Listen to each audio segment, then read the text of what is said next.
Cut हो गया। जी sir,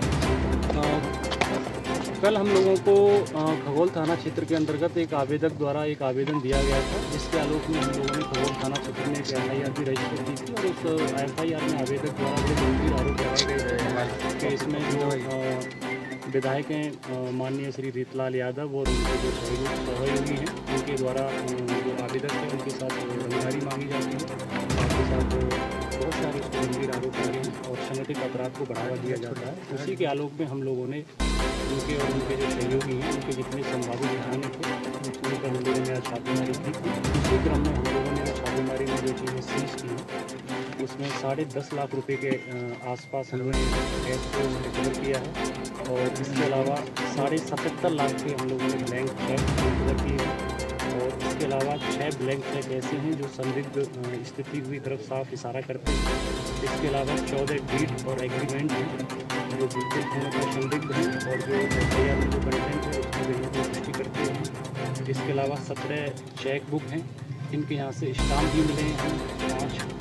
इसके अलावा 6 पेन ड्राइव हैं, एक टॉपी भी मिला है और इसके अलावा अन्य लोगों के ऐसे हमें ज़मीन से संबंधित कागजात मिले हैं जो कहीं ना कहीं जो फर्जरी है या रचित डॉक्यूमेंट जिसको कहते हैं की तरफ इशारा करते हैं। इसके अलावा और भी बहुत सारी छोटी छोटी चीज़ें हैं जो मेजर रिकवरी को उन्होंने आपको साथ शेयर कर दी है और इसमें आगे की कार्रवाई की जाएगी। क्या गिरफ्तारी करेंगी?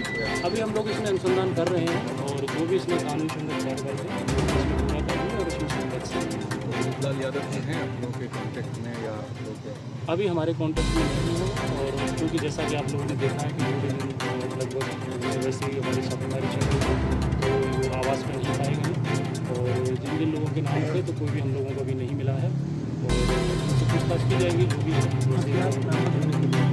अभी तक हमारे पास ऐसी कोई सूचना नहीं है, लेकिन अब चूँकि ऐड ऐसा नहीं है कि अभी खत्म हो गई, आगे भी चलेगी जैसे हमें जरूरत होगी उस हिसाब से और हम लोग इसमें बड़ा एक्शन लेंगे। जैसा हम लोगों ने बताया कि कोई भी आवेदक अगर हम लोगों के पास एक छोटी सी सूचना शेयर करते हैं तो उससे बड़ी गंभीरता से लेते हैं और हमने पहले भी बोला था अब भी बोलते हैं अगर किसी को कुछ लगता है तो उसको अपनी बात रंगदारी की शिकायत किसी बिल्डर की तरफ से थी, व्यवसायी की तरफ से थी, वो डिटेल्स हम अभी आपको सारे नहीं कर सकते कि जान को खतरा हो भी सकता है ना, तो बाद में आप लोग हमारा काम है कोई व्यक्ति आता है उसकी गोपनीयता को भी रखना या फिर उसकी जान माल की सुरक्षा को भी ध्यान में रखना। कितने की रंगदारी मांगने की बात है?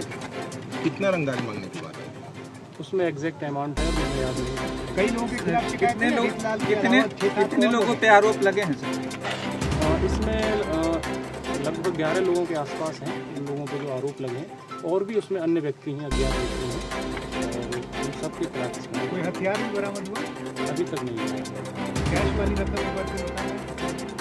मैंने आपको बताया 10.5 लाख रुपए कैश बरामद हुआ है, इसके अलावा 77.5 लाख के ब्लैंक चेक। किस तरह के ये हैं? अब वो अनुसंधान का विषय हम बहुत सारे डिटेल्स और इसमें हमें जरूरत होगी तो इसमें आर्थिक अपराध इकाई की हम लोग को मदद लेंगे। इतनी बड़े पैमाने पर रेड हुआ है,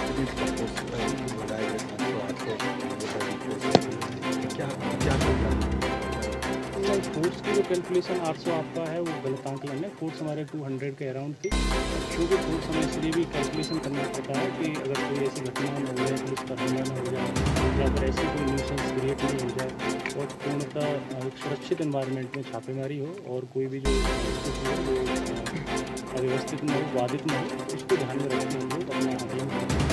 परिवार के लोगों से पूछताछ हुई अभी चल रही है उन लोगों से, अब तक हमने की है और वो अनुसंधान का विषय है, वो डायरी में आएगा कि इस डायरी में सारी चीज़ें और जो माननीय न्यायालय में उनको विधायक की गिरफ्तारी भी हो सकती है। इन चीज़ों पर अनुसंधान का विषय है ये सारी चीज़ें और ये आपको पता चल जाएगा पूरी समय में। डायरी रखिए। ठीक, थैंक यू।